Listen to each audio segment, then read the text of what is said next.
আপনি কি ঈদের দিন জর্দার সময় রান্না করবেন? তাহলে দাঁড়ান, পুরো রেসিপিটা দেখে যান। জর্দার সময় রান্না করতে গেলে পানি হয় কম হয়ে যাবে, না হয় বেশি হয়ে যাবে। এতটা বেশি হবে একদম দলা দলা কাদা কাদা হয়ে গেছে। আপনার ঈদের মুডটাই নষ্ট করে দিবে এই একটা জর্দার সময় রান্না করতে গেলে। এরকমটা করার দরকার নেই।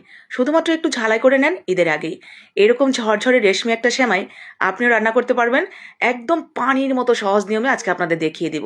যে কখনো কোনোদিনও সেমাই রান্না করেননি, সেও একদম সঠিক মেজারমেন্টে আজকের এই রেসিপিটা যদি ফলো করে ঈদের আগেই একদিন ট্রায়াল হিসেবে রান্না করে নেন, দেখবেন একদম পারফেক্টভাবে আপনিও শিখে যেতে পারবেন। চলেন, ঈদের দিনের সুন্দর একটা জর্দার সেমাই কে না চায় রান্না করতে। যারা খেতে পছন্দ করেন এই জর্দার সেমাইটা, তারা একদম তুড়ি মেরেই আজকের এই রেসিপিটা ফলো করলে রান্না করতে পারবেন। তো প্রথমেই দেখেন এখানে আমি এই যে লাল লাল লম্বা লম্বা সেমাইগুলো যেগুলো থাকে, এগুলোর আসলে অরিজিনাল কি নাম আমি জানি না, তবে আমাদের এদিকে লম্বা লাল সেমাই বলে। এক একটা কোম্পানির এক এক রকম হয়। তো যাই হোক, আমি একটা কোম্পানি নিয়েছি। এরপরে দেখেন আমি প্যাকেটের অর্ধেকটা সেমাই এখানে নিয়েছি।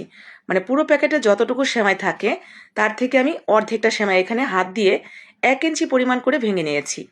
এরপরে এখানে 1 চা চামচ দিয়েছি ঘি। ঘির মধ্যে এখানে আমি কাজু বাদাম, কাঠবাদাম আর কিশমিশ আমি আমার পরিমাণ মতো কেটে নিয়েছি, কেটে হালকা করে একটু ভেজে নিলাম। এরপরে এখানে আমি দিয়ে দিয়েছি নারকেল কোড়া। নারকেল কোড়ার পরিমাণ একটু কম বেশি হলে কোনো প্রবলেম নেই। আবার যদি মনে করেন যে আমি দিবই না, আমার হাতের কাছে নেই, না দিলেও চলবে। তো নারকেল কোড়াটা দিলে খেতে আরও বেশি ভালো লাগবে। তো নারকেলটা দিয়েও হালকা করে সব কিছু ভেজে আমরা তুলে নিয়েছি। আবারও আমরা এক প্যানের মধ্যে 1 চা চামচের মতো ঘি দিয়ে দিলাম। ঘির মধ্যে যে ভাঙা সেমাইগুলো রেখেছিলাম সেগুলো সুন্দর করে একটু হালকা করে ভেজে নেব। ভাজা যাতে অতিরিক্ত না হয়ে যায় সেটা কিন্তু খেয়াল রাখবেন। অতিরিক্ত হয়ে গেলে কালারটাও নষ্ট হয়ে যাবে, আবার খেতেও ভালো লাগবে না। হালকা করে একটু ভেজে নেবেন, যখন দেখবেন যে মচমচে হয়ে গেছে একদম পুরো, তখন দিয়ে দিবেন চায়ের কাপের 1 কাপ পানি। দেখেন এখানে আমি চায়ের কাপ দিয়ে দেখিয়েছি, কারণ প্রত্যেকটা বাড়িতেই না এই চায়ের কাপ আছে। মেজারমেন্ট কাপ সবার বাড়িতে নাও থাকতে পারে। তো চায়ের কাপ প্রত্যেকের বাড়িতেই আছে। আপনারা নর্মালি যে আমরা চা খাই বাসায়, সেই চায়ের কাপের 1 কাপ পানি দিয়ে দিবেন। আর আমি এখানে ডাল বাড়ার যে চামচ থাকে আমাদের প্রায় প্রত্যেকের বাসাতেই, গোল চামচগুলো, সেই গোল চামচের 1 চামচ চিনি দিয়েছি। এতে আমার কাছে একদম পারফেক্ট লেগেছে।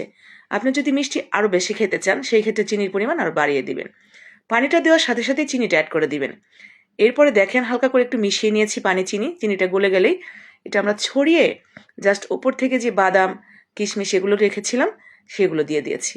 দিয়ে একদম চুলার আঁচ যতটা লো করা যায় ততটা লো করে জাস্ট 2 মিনিট, বেশি না, 1.5 থেকে 2 মিনিটের মতো এটা ঢাকনা দিয়ে দিবেন। এরপর ঢাকনা তুলে নেবেন। ব্যাস, নেড়ে চেড়ে মিশিয়ে নেবেন। আপনার জর্দার সময় রান্না করা শেষ। দেখে কি একবারও মনে হচ্ছে যে এটা একেবারে কঠিন? একদমই নয়, পানির মতো সহজ। শুধুমাত্র পানির ওই পরিমাপটা ঠিক রাখবেন। যদি পুরো প্যাকেটের সেমাইটা দেন তাহলে 2 কাপ দিবেন পানি, ওই যে চায়ের কাপের। আর যদি অর্ধেকটা দেন তাহলে 1 কাপ দিলেই হয়ে যাবে। দেখেন আমি কিন্তু এটা কাঁটা চামচ দিয়ে একটুও ছাড়াইনি। একদমই একটার সাথে আরেকটা লেগে যায়নি। এতটা পারফেক্টভাবে সিদ্ধ হয়েছে, না কাঁচা রয়েছে না বেশি হয়ে গেছে। একদম ঝরঝরে নুডলসের মতো একেবারে রেশমি একটা সেমাই হয়ে গেছে। তো এরকম পারফেক্ট একটা জর্দার সেমাই কিন্তু আপনিও রান্না করতে পারবেন যদি আমার এই রেসিপিটা ফলো করেন। আর যদি ভালো লেগে যায় যে হ্যাঁ সত্যি এটা ভালো হবে রান্না করতে, মানে সহজ মনে হচ্ছে, তাহলে ঈদের আগেই না একদিন ট্রায়াল হিসেবে এটা আপনি বাসায় রান্না করে দেখবেন। আমার তো মনে হয় এই জর্দার সময় রান্না করার পর আপনি নিজেই অবাক হবেন যে কী করে এতটা পারফেক্ট হলো। এতদিন তো পারিনি। তো যাই হোক, ভালো লাগলে লাইক কমেন্ট শেয়ার করে দিয়েন, যাতে ঈদের আগেই সবাই একটু দেখে ঝালাই করে নিতে পারে।